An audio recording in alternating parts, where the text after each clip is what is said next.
ईसाई धर्म के लोग मानते हैं कि ईसा मसीह अर्थात जीसस स्वयं परमेश्वर थे, परंतु सच्चाई क्या है? संत रामपाल जी महाराज बताते हैं कि पवित्र बाइबिल मत्ती अध्याय 27 के श्लोक 46 में लिखा है कि मृत्यु से पहले ईसा जी ने ऊंचे स्वर में स्वयं कहा था कि हे प्रभु, आपने मुझे क्यों त्याग दिया।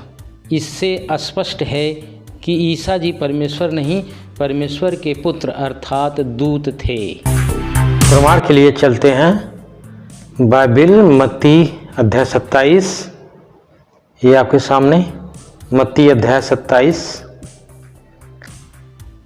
इसके श्लोक 45 से पढ़ते हैं। ये रहा। दोपहर से लेकर तीसरे पहर तक उस सारे देश में अंधेरा छाया रहा। 46वां श्लोक। तीसरे पहर के निकट यीशु ने बड़े शब्द से पुकार कर कहा, एली एली लमा सबक्तनी, अर्थात हे मेरे परमेश्वर, तूने मुझे क्यों छोड़ दिया। तो मुझे इतना ही दिखाना था।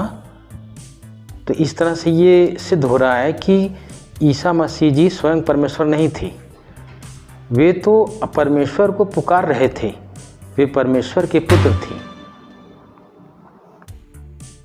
बाइबिल के मत्ती अध्याय 17 इसके श्लोक नंबर 4, ये 4 से 5 तक पढ़ते हैं। इस पर पतरस ने यीशु से कहा, हे प्रभु, हमारा यहाँ रहना अच्छा है। यदि तेरी इच्छा हो तो मैं यहाँ 3 मंडप बनाऊं, एक तेरे लिए, एक मूसा के लिए और एक इलियाह के लिए। वह बोल ही रहा था कि एक उजले बादल ने उन्हें छा लिया और उस बादल में से यह शब्द निकला, यह मेरा प्रिय पुत्र है जिससे मैं प्रसन्न हूँ, इसकी सुनो। बाइबिल के इब्रानियों पेज नंबर 303 अध्याय 1 श्लोक 5।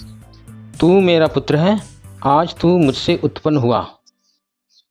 और फिर यह, मैं उसका पिता हूँगा और वह मेरा पुत्र होगा। ये यीशु जी के बारे में कहा जा रहा है, यानी यीशु परमेश्वर का पुत्र सिद्ध हो रहा है। बाइबिल के मरकुस अध्याय 1 के श्लोक नंबर 9 से 11 तक पढ़ेंगे। देखिए, उन दिनों में यीशु ने गलील के नासरत से आकर यरदन में यूहन्ना से बपतिस्मा लिया, और जब वह जल से निकलकर ऊपर आया तो तुरंत उसने आकाश को खुलते और आत्मा को कबूतर के समान अपने ऊपर उतरते देखा, और यह आकाशवाणी हुई, तू मेरा प्रिय पुत्र है, तुझसे मैं प्रसन्न हूँ। तो हुआ ना ये सिद्ध कि ईसा मसीह जी सिर्फ परमेश्वर के पुत्र थे, न कि परमेश्वर।